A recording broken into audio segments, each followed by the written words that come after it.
काँग्रेसचे बंडखोर नेते आणि अपक्ष उमेदवार विशाल पाटील यांनी सांगली जिल्ह्यातील पद्मा या गावात सपत्नीक मतदानाचा हक्क बजावला। सांगली लोकसभा मतदारसंघामध्ये महाआघाडीमध्ये बंडखोरी झाली असून या ठिकाणी काँग्रेसचे नेते विशाल पाटील अपक्ष उमेदवारीवर निवडणूक लढवतात। महायुतीकडून खासदार संजय काका पाटील, महाआघाडीकडून चंद्रहार पाटील आणि अपक्ष उमेदवार विशाल पाटील अशी तिरंगी लढत सांगलीमध्ये आहे। विरोधकांनी सुरुवातीला मला तिकीट मिळू नये यासाठी प्रयत्न केला, त्यानंतर अपेक्षित चिन्ह मिळू नये यासाठी दुसरा प्रयत्न झाला। चुकीच्या पद्धतीने बदनामी करण्याचा सुद्धा प्रयत्न झाला।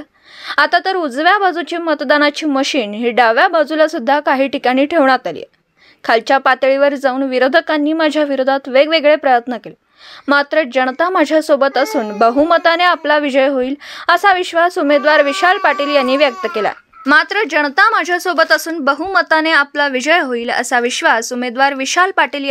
केला। सकाळी प्रत्येक बूथच्या कार्यकर्त्यांशी चर्चा केली। जवळजवळ 1800च्या वर बूथ या सांगली लोकसभा मतदारसंघात आहे।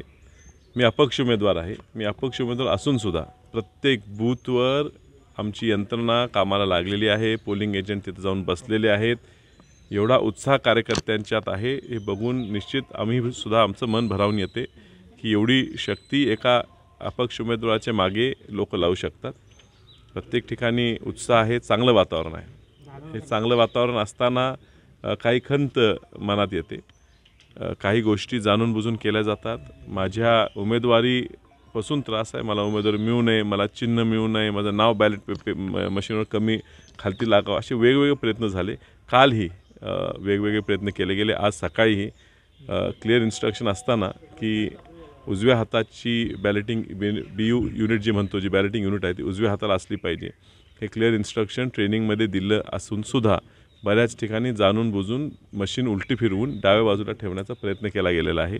ज्या ठिकाणी आम्ही आमचे लोक जागरूक असण्याबद्दल बदल केलेला आहे। बाहेर नमुना लावत असताना सुद्धा जाणून बुजून नमुना हा आतल्या बॅलेटिंग मशीनचा न लावता पोस्टल बॅलेटचा नमुना बाहेर चिकटवला गेलेला आहे।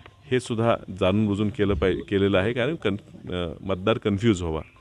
काल दिवसभरात मोठ्या प्रमाणात दंडुकशाही, धमकेबाजी, स्वतः खासदार काय कार्यकर्त्यांना देऊन दम देऊन का कसं करतोयस बघतो असे भाषा करून गेलेले आहेत।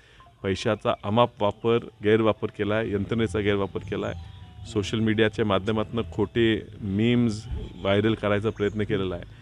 अत्यंत खालच्या पातळीवर जाऊन राजकारण करायची परिस्थिती ही ह्या विरोधकांची आल्यामुळे मला विश्वास वाटतो की माझा विजय आता मोठ्या फरकाने निश्चित आहे।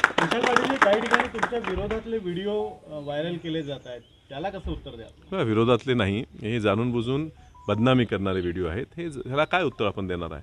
ह्याच्यातून हेच कळते की ह्यांचा केवळानं प्रयत्न आहे की काय जमनाच आता म्हटल्यावर काय ते दुसरं करून करायचं। ह्या पातळीवर राजकारण नेतील एवढ्या खालच्या दर्जाप्रमाणे।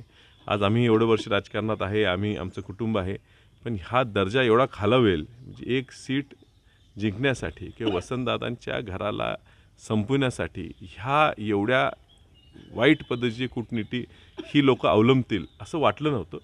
असो, शेवटी कौल ही जनताच देणार आहे। काय वाटतं आपल्याला? खूप मोठा प्रतिसाद आहे, अनपेक्षित प्रतिसाद आहे। मी विशाल पाटील म्हणून नाही तर जनतेचा उमेदवार म्हणून लढतोय। जनतेने ही इलेक्शन मनावर घेतलेली आहे। तुम्हाला पाहायला मिळेल ते 2 ते 2.5 लाखाच्या फरकानं या ठिकाणी ही सीट मी जिंकणार आहे। 2 उमेदवारच प्रमुख उमेदवार राहणार। भाजप विरुद्ध ही काँग्रेसच्या विचाराचा विशाल पाटील हीच लढाई आहे आणि विशाल म्हणजे मी ही लढाई खूप मोठ्या फरकाने जिंकणार आहे। म्हणजे काँग्रेसचा असेल का? तुमचे अनेक नेते हे काँग्रेसचे ज्येष्ठ नेते हे चंद्रहार पाटील म्हणजे जे महाविकास आघाडीचा उमेदवार त्यांच्याकडे त्याचा कुठेतरी फटका तुम्हाला बसेल का? हे बघा, निर्णय हा जनता घेते आणि जनतेला माहीत आहे की काँग्रेस पक्षाचा विचार आणि काँग्रेस पक्षाची विचारधारा ही जर कोण प्रभावीपणे मांडू शकते तर ते मी आहे। आणि त्यामुळे मला प्रत्येक ह्या महाविकास आघाडीच्या विचाराचा मतदार हा मलाच मतदान करणार आहे। त्यामुळे थोडीसुद्धा आमच्यात मतविभागणी होईल असं वाटत नाही। या उलट जे शिवसेना मागच्या भाजपवर लढत होती आत्तापर्यंत, त्यामुळे त्यांच्या मतातच विभाजन होणार आहे आणि म्हणून माझा विजय जास्त सुकर झालेला आहे।